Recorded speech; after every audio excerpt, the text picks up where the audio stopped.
Shalom kepada semua jemaat. Firman Tuhan pada petang hari ini diambil dalam 2 Korintus bab yang ke-9 ayat yang ke-6 sehingga ayat yang ke-15.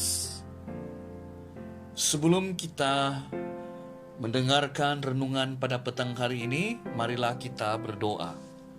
Bapa, kami bersyukur karena Engkau sangat baik. Hari ini kami menikmati hidup oleh karena anugerah-Mu. Sebab oleh anugerah-Mu lah maka kami mau melayani Engkau ya Tuhan. Pada petang hari ini kami mau belajar daripada firman-Mu. Kami mau mendalami keinginan hati Tuhan supaya dalam hidup ini kami dapat melayani kehendak dan tujuan Tuhan dalam kehidupan kami. Supaya hidup kami memuliakan Engkau ya Tuhan. Inilah kerinduan kami ya Tuhan. Sebab itu kami mohon kuasa Roh Kudus Tuhan yang akan menuntun hati dan pemikiran kami. Supaya kami boleh fokus dan dipimpin oleh Roh Kudus untuk mendengar firman-Mu, sehingga firman Tuhan ini dapat menguasai kehidupan kami, dan ianya bertumbuh dan berbuah dalam hidup kami, dan menjadi praktik, menjadi gaya hidup kami sebagai pengikut Tuhan.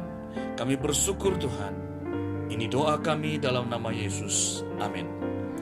Saudara-saudari, tema firman Tuhan yang saya akan kongsikan kepada Anda semua pada petang hari ini ialah memberi dengan motivasi yang benar. Saudara-saudari yang saya kasih dalam Tuhan Yesus Kristus, kemiskinan jemaat di Yerusalem telah menggerakkan hati jemaat di Korintus. Mereka tergerak untuk memberi bantuan dengan cara mengumpulkan dana. Mereka memberi bukan untuk mendapat pujian, bukan supaya menjadi terkenal, tetapi karena mereka memiliki kebaikan dan kerelaan hati. Saudara-saudara, pada petang hari ini saya mengajak Anda semua untuk belajar kebenaran firman Tuhan yang sebenarnya telah menjadi dasar kepada jemaat di Korintus dalam hal memberi. Dan biarlah firman Tuhan ini juga mengajar kepada kita supaya kita memberi dengan dasar yang benar di hadapan Tuhan, sehingga setiap pemberian kita itu dapat menyenangkan hati Tuhan di dalam kehidupan kita. Ada 4 perkara yang kita boleh belajar daripada firman Tuhan pada petang hari ini. Yang pertama ialah Allah mengasihi orang-orang yang memberi dengan sukacita. Kita boleh melihat itu di dalam ayat yang ke-6 dan ayat yang ke-7. Ya, firman Tuhan berbunyi demikian. Camkanlah ini, orang yang menabur sedikit akan menuai sedikit juga, dan orang yang menabur banyak akan menuai banyak juga. Hendaklah masing-masing memberikan menurut kerelaan hatinya, jangan dengan sedih hati atau kerana paksaan, sebab Allah mengasihi orang yang memberi dengan sukacita. Nah, saudara-saudara, kunci dalam kita memberi adalah memberi dengan sukacita. Ya, dalam apapun pemberian yang kita lakukan, ya, kita haruslah memberi dengan sukacita, ya, karena Allah mengasihi orang yang memberi dengan sukacita. Ya, memberi dengan rela hati, bukan dengan sedih hati atau karena paksaan atau ada maksud yang lain. Jadi dalam hal memberi, saudara, ukuran dalam pemberian kita ialah apakah kita memberi dengan rela hati. Karena apabila kita memberi dengan rela hati, maka kita dapat memberi dengan sukacita. Marilah kita menyelidiki hati kita. Yang kedua, Allah akan menyediakan kecukupan, bahkan kelimpahan. Ya, orang yang memberi akan diperkaya dengan kemurahan hati. Kita boleh melihat itu dalam ayat yang ke-8 sehingga ayat yang ke-11. Ya, saya baca untuk kita. Dan Allah sanggup melimpahkan segala kasih karunia kepada kamu, supaya kamu senantiasa berkecukupan di dalam segala sesuatu dan malah berkelebihan di dalam pelbagai kebajikan. Ya, seperti ada tertulis, Ia membagi-bagikan, Ia memberikan kepada orang miskin, kebenarannya tetap untuk selama-lamanya. Ia yang menyediakan benih bagi penabur dan roti untuk dimakan. Ia juga yang akan menyediakan benih bagi kamu dan melipat gandakannya dan menumbuhkan buah-buah kebenaranmu. Kamu akan diperkaya dalam segala macam kemurahan hati yang membangkitkan syukur kepada Allah oleh kerana kami.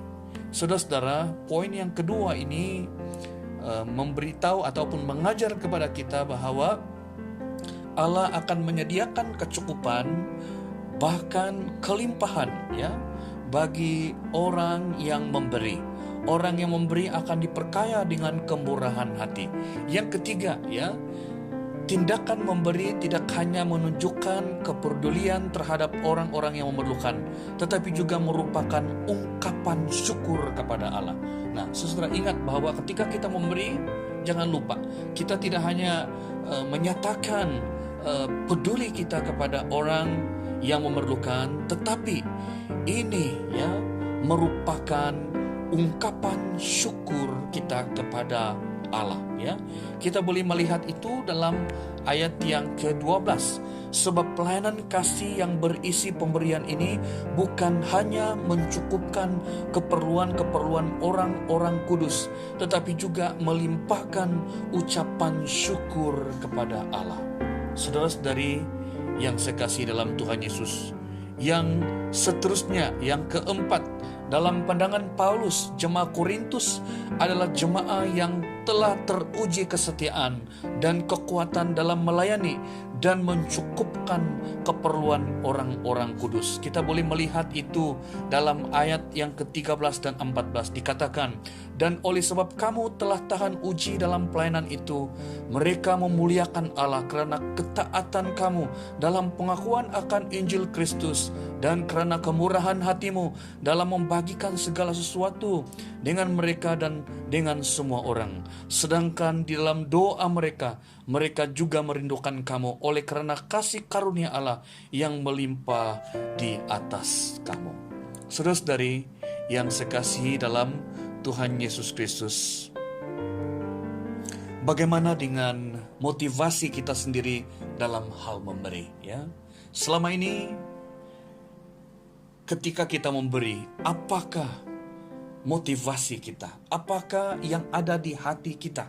Ya, apakah kepuasan kita dalam hal memberi? Apalagi ketika kita mengharungi satu cabaran, sudah 3 bulan, ya, kita menghadapi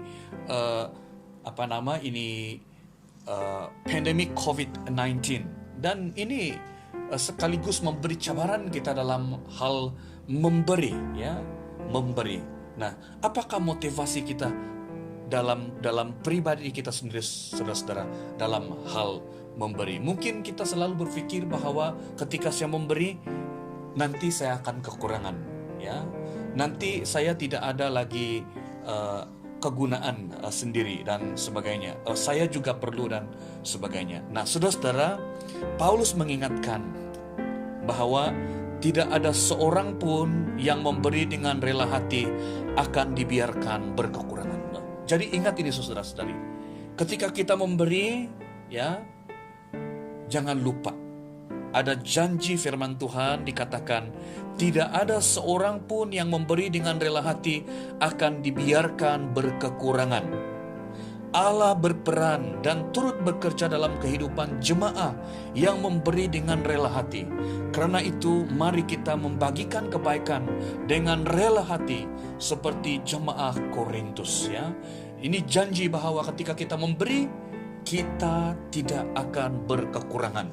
Berarti ketika Allah menjanjikan ini kepada kita, berarti ada jaminan, ya, pemeliharaan, penyertaan berkat Tuhan yang berlimpah dalam kehidupan kita. Namun dalam hal memberi, ternyata tidak semua orang memiliki pemahaman yang sama, saudara-saudara, ya. Jadi pemahaman kita itu akan membuatkan praktik kita itu benar, ya. Berarti kalau dalam pemahaman kita sudah salah dalam hal memberi, maka ketika kita memberi pun sudah salah, ya. Dan ini mengingatkan kepada kita, ketika kita memberi, apa tujuan kita memberi?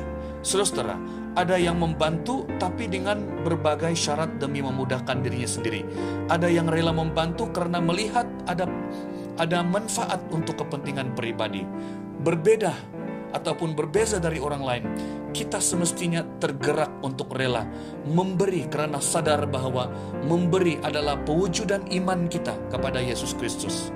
Ketika kita memberi, kita mencerminkan anugerah Allah bagi manusia dan menghidupi panggilan iman kita dalam Kristus Yesus. Saudara-saudara, Tuhan Yesus tidak pernah menunda untuk melakukan kebaikan.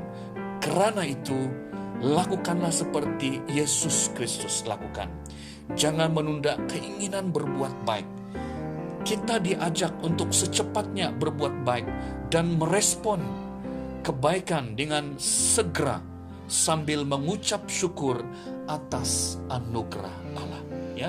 Tuhan memberkati kita.